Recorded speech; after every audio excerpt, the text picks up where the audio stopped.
Hey, what's up, guys? It's Coach Mac, playfastfootball.blogspot.com. Today we'd like to take a look at the three-man scat concept as part of your drop-back passing game. One of the things I really like about the three-man scat concept is its ability to adapt itself to multiple coverages, and then the ability you have to tag some routes to give it a different appearance and attack some different coverages using the same structure and the same base play, but just tagging some of the different receivers with some routes to take advantage of maybe some different coverages you're seeing, or just change the look of the play itself while keeping the reads very similar, all right, for your quarterback, all right, and then also the ability to tag some things into the backside depending on what you're seeing, all right, from linebackers. There's a way that you can kind of read off of inside linebackers. If they're getting out, you can tag some routes on the backside to help this become an even more effective concept. The thing I really like the most about this concept is you see it on Saturdays and Sundays at the highest levels, which lets you know that it is a very solid concept and the structure of the play itself. Obviously, if you see it at the Division I and the NFL level, there must be some merit to the play, all right, and it must have some good premise to it because you're seeing it at the highest level of football. All right, so that's one of the things that I really like. I know that a concept is sound when I see it at the highest level of football. So I know this is a sound concept. I like it because you can attack multiple coverages with it. You're not stuck calling it the cover 3 or cover 2 or quarters or man free or zero. All right, it's got worth and value to every coverage.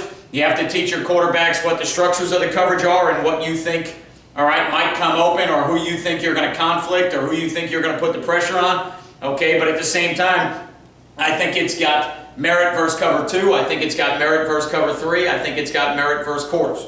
All right, and the ability to tag and build into it makes it an even sounder and more solid concept. All right, and I think it's something that you can carry in your game plan from week to week.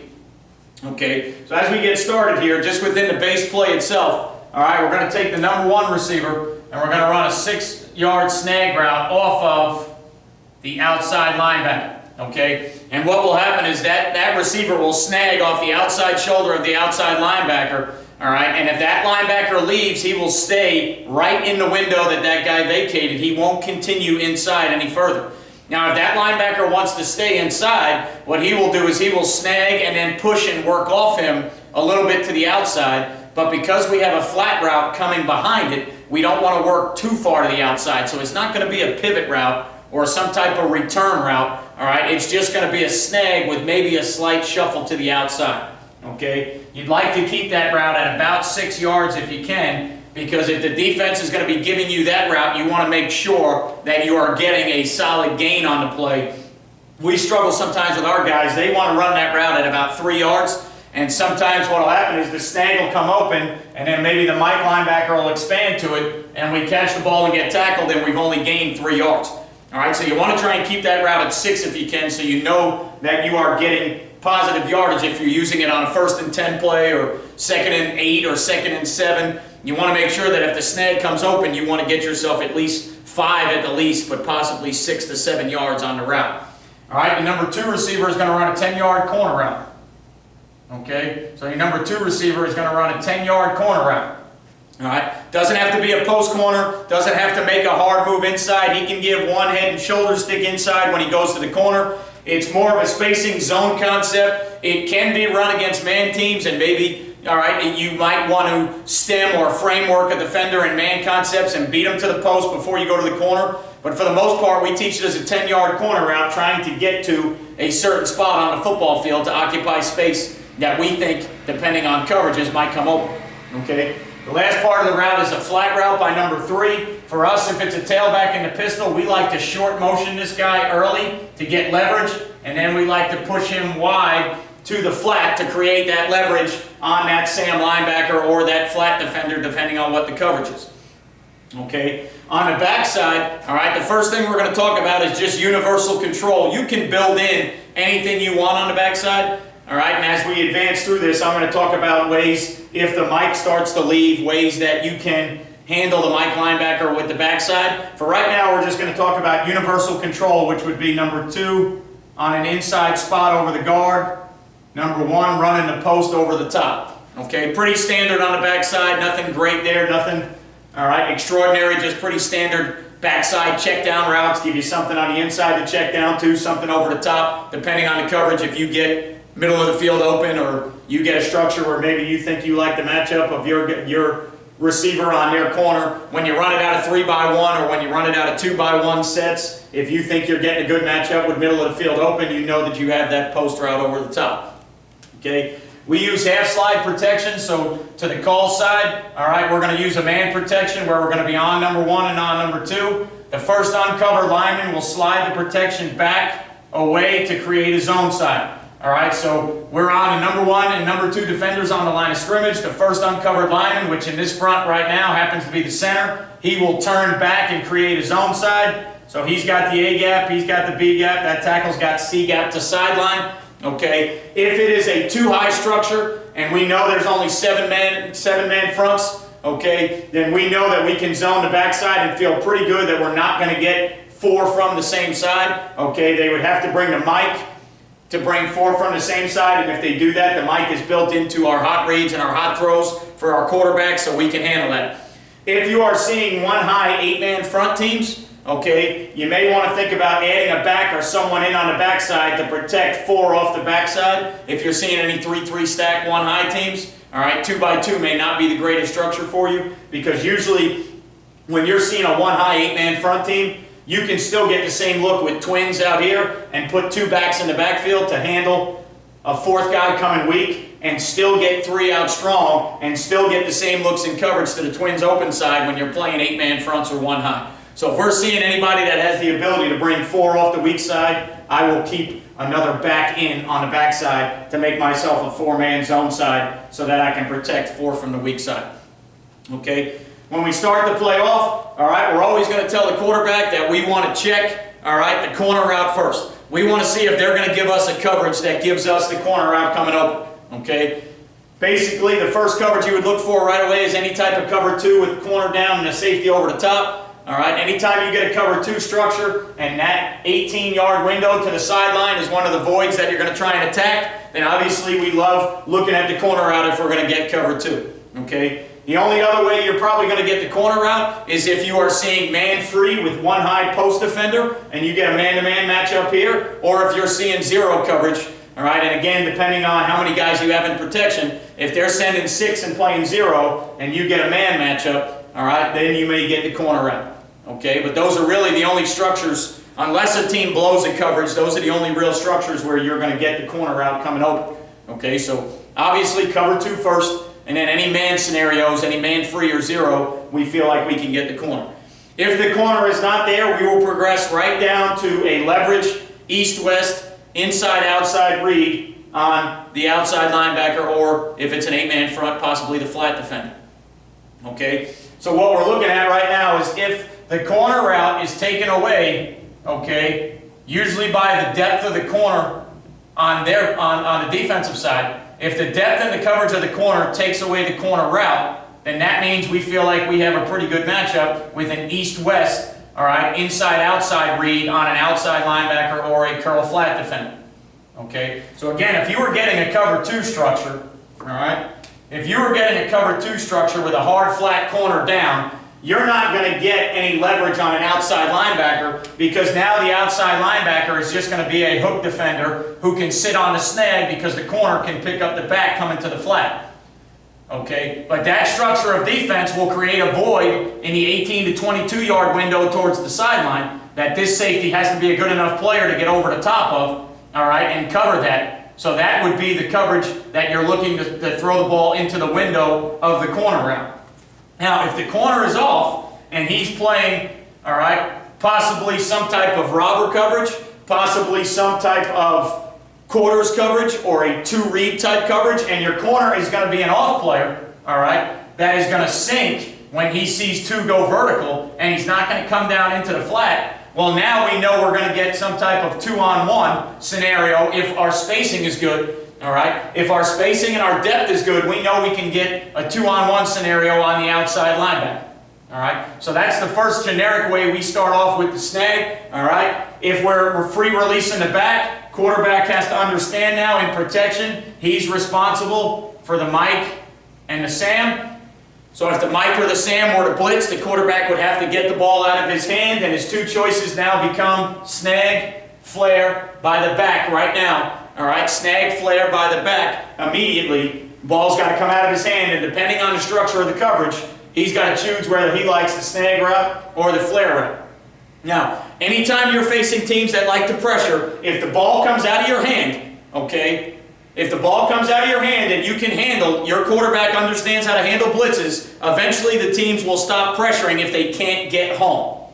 If your quarterback is holding the ball with the Mike or the Sam coming and they're constantly hitting him in the face, they're going to keep blitzing because they know they can get there.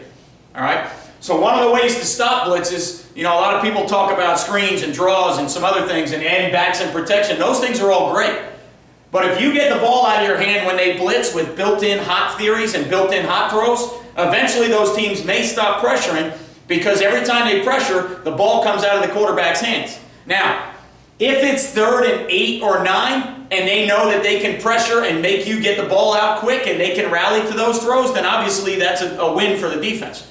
But if you're running this play on 1st and 10 or 2nd and 5, all right, and they pressure and you get the ball out and you throw a complete pass for any positive yardage, eventually you'll get that defense to stop pressuring as much because the ball is coming out of the quarterback's hands, and the quarterback, along with the offensive linemen and your receivers, understand how to defend themselves against pressure. Okay, so that's one of the things that you've got to be aware of, what you're teaching the quarterback on his drops in your protection, who he's responsible for. Okay? We could run it out of 3-by-1. All right, we could very easily run this concept out of 3-by-1. All right, and all the rules will stay the same. Okay, our play side number 1 will run the snag. Our play side number 2 will run the corner. And for us in the 3 receiver set, our play side number 3 runs the bubble to push the flat. We don't run shoot routes. All right, we feel like the bubble is an easier throw for our quarterback. If we did it out of 3-by-1, we could either put the back to the backside to make a 4-man protection on the zone side if we feel like they're a 1-high team and they can bring 4 weak. Okay, if they are not a 1-high team, if they are a 2-high structure and we feel like we can't get 4 from the weak side, we can leave our tailback on the front side to double read Mike to Sam. And now both of those guys have to blitz to make it a hot throw for your quarterback. Okay, so again, I talked about this on some earlier blogs about the passing game and protection, but there's different ways to build things into your backfield based on the defense you're seeing, and there's ways for you to change your protection up to help your quarterback make it a 6-man protection or a 5-man protection. But you got to make sure your quarterback understands how many guys are in protection and how many blitzers are going to make the ball come out of his hand quickly. Okay. We can run it out of 2-back. All right, we can run it out of 2-back. If we ran a 2-back set with a sniffer in there, we can do the same thing, and now we can push the sniffer to the flat on the shoot route. Okay, again, I don't like it as much because I don't think this leverages this defender as quickly as the back in motion does or the 3-by-1 set does. All right, you need a sniffer that understands how to get to the shoot, aiming at a spot about 6 yards on the sideline and working straight to that spot right now because you have to leverage this defender if you want a good play. If your sniffer goes up the field and then out, this kid can sit and play both routes. He's got to push with, all right, and leverage that Sam defender right now. So we can run it out of 2-by-2, we can run it out of 3-by-1, we can run it out of 2-back, we can run it out of anything we want. If we do it out of 2-back, we can just put this back to the backside here, or we could put them front side play action and double read. All right, so it's a very simple concept that builds into, all right, all the formations that you use as long as you can get 3 receivers out to the front side. All right, it's a concept that's extremely simple to teach, and it's extremely sound and effective versus multiple coverages. Okay, now just going back to, we'll just go back to base 2-by-2 now. All right, some of the things you can do, all right, some of the things you can do to kind of change this a little bit, all right, is you can build simple tags into the route, all right, giving you the same type concept, all right, giving you a similar concept while also attacking different points of the defense. Okay? One of the first things you can do that keeps the concept exactly the same for everybody involved is you can run a wheel tag where you go snag and now your number 2 receiver runs a wheel, your number 3 receiver pushes the flat. Okay? Now, when all these routes are completed, you're going to find, and this is what we teach our quarterback, you still have, all right, all the routes in the same spots, okay? You've got the snag, you've got the wheel, and you've got the flat route, and they're all in the same spots that they were when you originally taught the snag concept. So just by tagging it and making it a wheel concept, all right, now you still have the same windows and throws and reads for your quarterback, okay? But you'd be surprised the more you see the lower levels of football, especially junior high and high school football, how many times simple wheel concepts screw defenders up on defense, okay? All right, something about those receivers switching planes does something to defensive kids at the lower levels of football and drives them nuts. So a lot of times you can run a simple wheel concept now, all right, where you can run the wheel by two, all right, and that screws up these guys in coverage and gives you possibly, all right, an easy throw over the top to the wheel. And for the quarterback, it's the same read because you still have that wheel route's going to end up in the same place as the 10-yard corner route. Okay, so nothing really changes for the quarterback. All the routes are ending up in the same spots. You've just tagged them and made it a wheel route, which changes the perception to the defense. If you think you're getting man-free coverages, all right, and you think you can get a little bit of a rub on the wheel route, all right, now what you can do is you can screw around with the splits of these guys, you can condense them, you can bunch them, you can stack them, and now if you're getting man, you can get a possible rub with the snag and the wheel coming behind it, all right, you may be able to rub off two defenders playing man-to-man or man-free with the wheel concept. Okay, so that's very simple to do, it's very easy to build in, it doesn't change the hot throws for the quarterback. Okay, doesn't change the hot throws, he's still got the snag, he's still got the flat route, nothing changes for the quarterback. Okay. Another one that's been very good to us, all right, especially if you are seeing, all right, a lot of teams that like to play you in some type of quarters or some type of two-read concept, off the corner route, all right, you can tag the number 2 receiver on the corner post, or what we like to call the shake route, okay? So now after you've thrown this combination a couple times and 2 has gone to the corner, and they're a team that maybe has that safety playing all of 2 vertical, okay, and if he plays all of 2 vertical and you can get him to the corner and he sees him to the corner a couple times, you'd be surprised. Again, high school football, very tough concept to teach. Even though your safety is playing that number 2 with inside leverage, as soon as you go to the corner, okay, I have my kids that do it on defense and I've watched other teams do it. As soon as you go to the corner, that kid loses his inside leverage and runs to the corner route. Okay? Even though you try and tell your defenders to maintain leverage throughout the route, so if you start inside leverage, try and maintain inside leverage, as soon as you give the corner move, all right, a lot of these safeties will just open and run to the corner, all right, as hard as they can. All right? And again, it all depends on the concept that you're seeing, all right, defensively. If their corner is going to play all the outside routes of number 2, this safety may never leave leverage. He may just pedal through the inside quarter right now and turn the corner route over, all right, to their defensive corner. Now, if that's the concept you're seeing, every time you run the corner, this corner is going to pick that route up, then just stay down low with your snag concept on the outside linebacker. Okay? So I would only go to the corner post of the shake concept if I knew that their safety was trying to match everything that number 2 was trying to do. So when 2 went vertical, all right, I knew that I could get the safety to overplay the corner and open up the post again. If I know that their corner just hangs and maybe he's a robber deep half guy and he's just going to hang over the top of this and the safety's going to play all the inside routes of 2, well then I don't call that concept, all right? I just keep running the regular corner concept and then I put all the pressure on the down, all right, Sam linebacker right there, and I put all the pressure on him with the snag and the flat route, okay? If they are a one-high team with the middle of the field closed, do not go to that concept. All right, it's a waste of time running this corner post back into a middle of the field closed single high safety team. All right, it's only a good concept versus middle of the field open and a team where you think this safety may overplay and try and match the corner route of the number 2 receiver. Okay.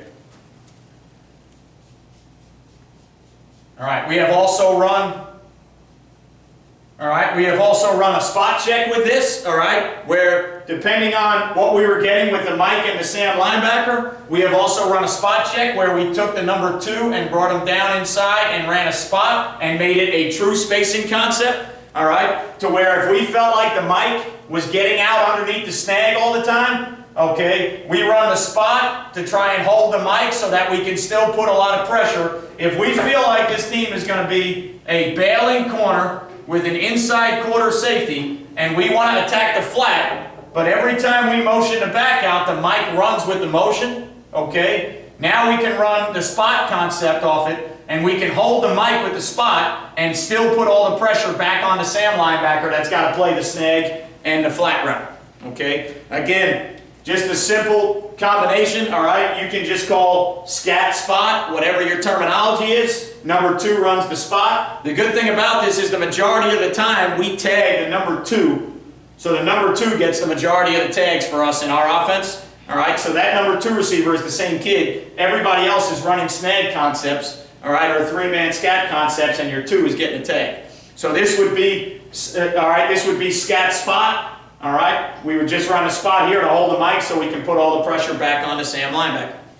All right, again, just wrinkles, nuances, things that you can put in, build into your base package that doesn't change a lot of things for your kids, doesn't change or make it real tough for the quarterback, all right, and it's ways to effectively protect your scheme, all right, without constantly running the same routes over and over and over again, okay? Again, now another thing that you can do, okay, especially when you motion, we like short motioning the tailback from the pistol and free releasing 5 guys into the route, all right? If you are 2 by 2 and you are running your 3-man scat concept, and every time you take the back and motion him out to the flat, their Mike linebacker pushes really, really hard towards the snag so that the Sam linebacker, all right, if this guy is a guy who's taught to play the leverage of the number 3 or swing deep of number 3, when he gets that motion to start out leveraging him, he's going to widen, okay? So now what happens is the Mike has to run to the new number 3. So when the mic starts to widen to the new number 3, your mic starts pushing hard towards the snag, okay? When you are 2 by 2, one of the things you can do is you can tag the backside now, okay? You can tag the backside, and you can have your number 2 run a dig or a short in route, okay? And now you can have your quarterback read off the Mike linebacker, and if the Mike linebacker is flying out front side, all right, if the Mike linebacker flies out front side, now you can tag the backside with a short in or a dagger dig route and see now when the Mike leaves, so you can tell your quarterback, hey, if we run 3-man scat, when we motion the tailback, if the Mike widens to the snag, all right, we think there's a good chance, depending on how aggressive they play the safety on this route, all right, and how good of a job the will linebacker does walling this out when 3 goes away from him, okay?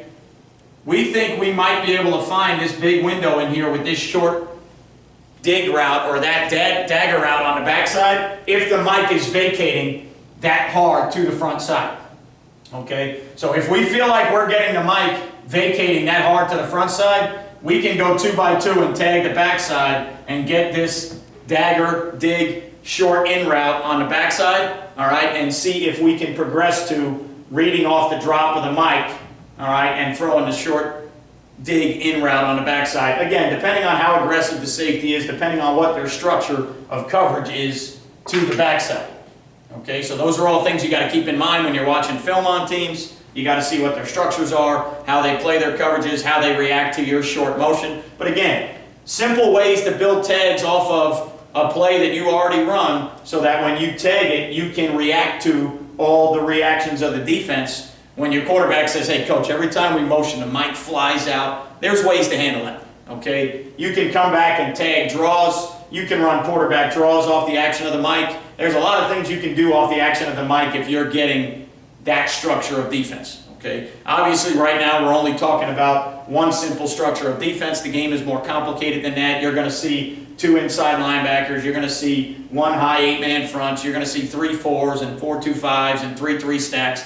So it's not as easy as just to draw it up like this. But again, the premise is having a concept that's a base concept that's very simple and easy to teach, all right, and then just using simple tags, all right, to effectively attack what the defense does in response to your base coverage, all right, or your base scheme, what their response is in coverage, okay. One of the other things that we like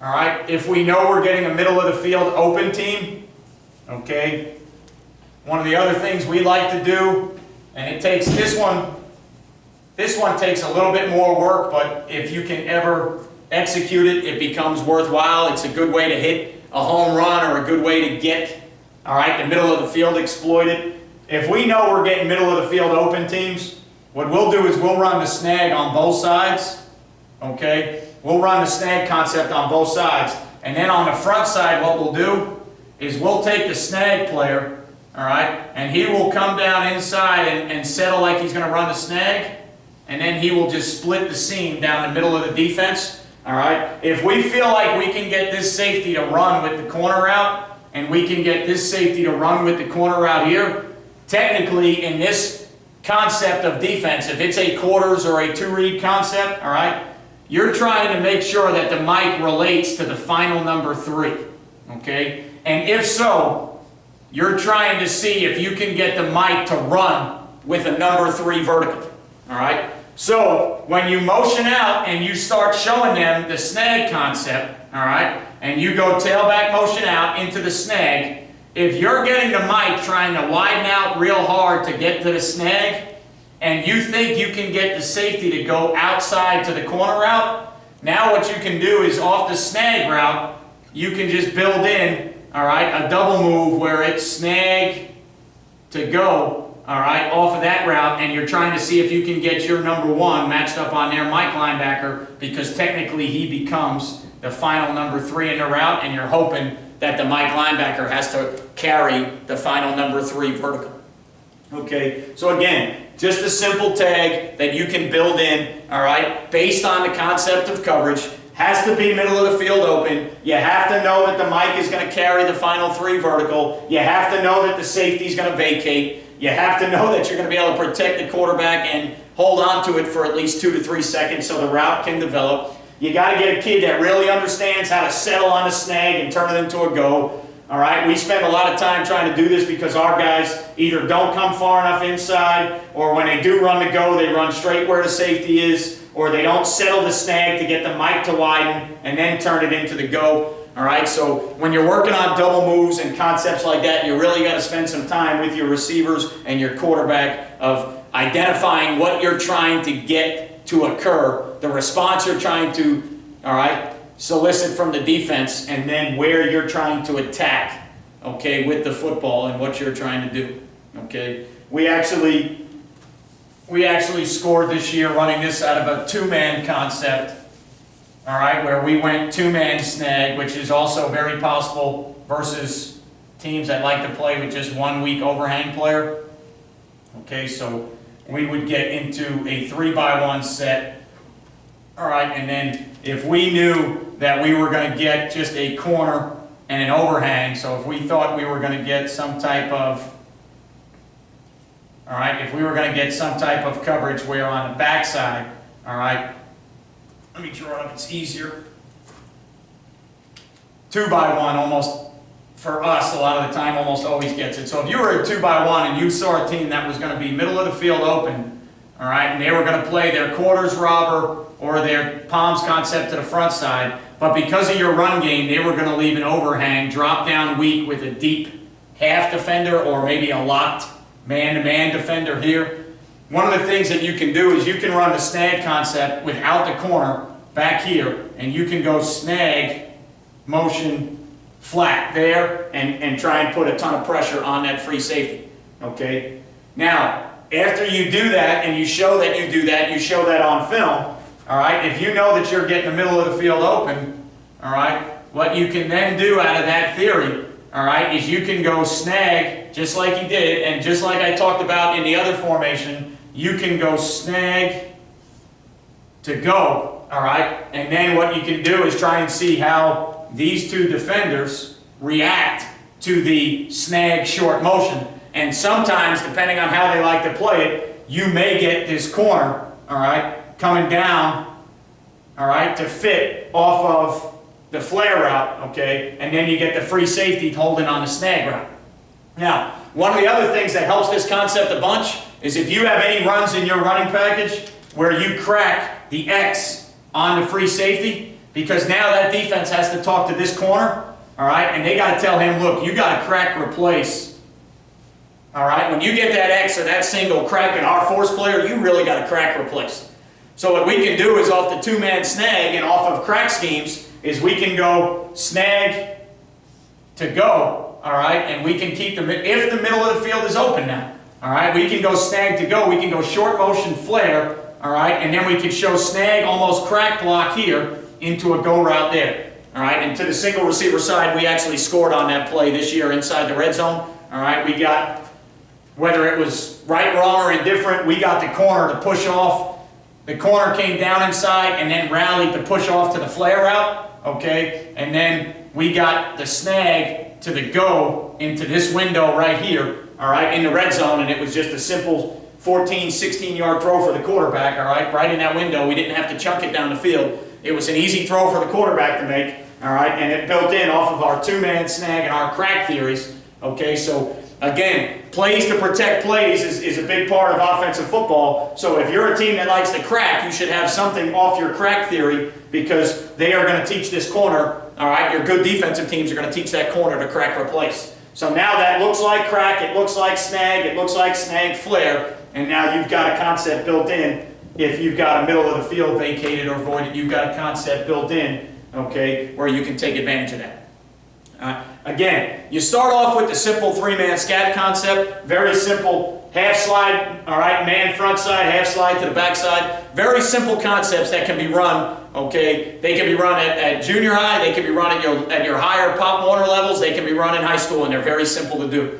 You start with that first and see how you like it, see how your kids pick it up, okay? Once your kids pick it up, then you can build in your tags, and now you can go to your three-man scat wheel, three-man scat shake, three-man scat spot, okay? Three-man scat double, all right, with the snag and go. But again, only if your kids understand the concepts and pick it up. If your kids are having a hard time grasping the concepts, then just stay with the three-man scat concept because it's solid and sound against every coverage. All right? Does that mean it's open every time? No. We threw a pick six this year running this concept. All right? Mike linebacker expanded, quarterback didn't see it, threw it, the Mike picked it, and we threw a pick six. Okay? It's not going to be open every time, but if you run it correctly and you read it correctly and your spacing is correct, there's a good chance that you can run that concept against cover two, cover three, man free. You can run it and carry it every week. All right? And that's what I think is the most impressive thing about the concept for me is you can carry it every week and not have to say, well, this week we're playing a cover two team. I don't like that concept. You know, there's some other theories and concepts in the passing game that you may not be able to carry every week because they're just not good plays. Okay? The curl flat concept versus a cover two team is not a great passing concept to carry into a game plan if you know you're going to see, all right, 90% cover two. All right? On the other hand, though, the three-man scat, I'll carry this versus every coverage that a team wants to run. It's carried every week into the game plan, and I like it every week because depending on what we're seeing, the quarterback knows that he's just going to have different things. All right? If we're seeing cover two, we love the corner. If we're seeing quarters or robber, we love the leverage. All right? We love the leverage on the flat defender. If we're seeing one high, we love the leverage, all right, on the curl flat defender. If we're seeing one high with a Mike linebacker pushing, we love running the spot check and going spot snag flat. And now if it's one high, three deep with a three deep corner bailing off the corner here, now we can just go to the curl flat defender. We can hold the Mike with the spot, and we can just go spot snag flare. Okay, so again, easy concept to teach. Sound versus a lot of different coverages. Can be carried every week. Can be run at lower levels of football, and you'll see it run at the highest levels of football. All right, again, start with it simple, keep it simple, see what your kids understand, see what they grasp. All right, as with all the other things that I've talked about, and you know, the main theory behind all this is kids have to play fast. All right, a slow football player is a bad football player. If they have to think about what they're doing, they won't execute. This is a concept that can be run, it's real simple. All right, it can be run extremely fast, you can even tag it, and the guys can pick it up real quick. And if you can execute the concept at full speed with a quarterback that understands how to discern coverages and understands how to get the ball out of his hand versus pressure, all right, I think it's a very good concept to help you move the chains and score some points. All right, as always, guys, remember, you won't play well until you play fast. See you next time.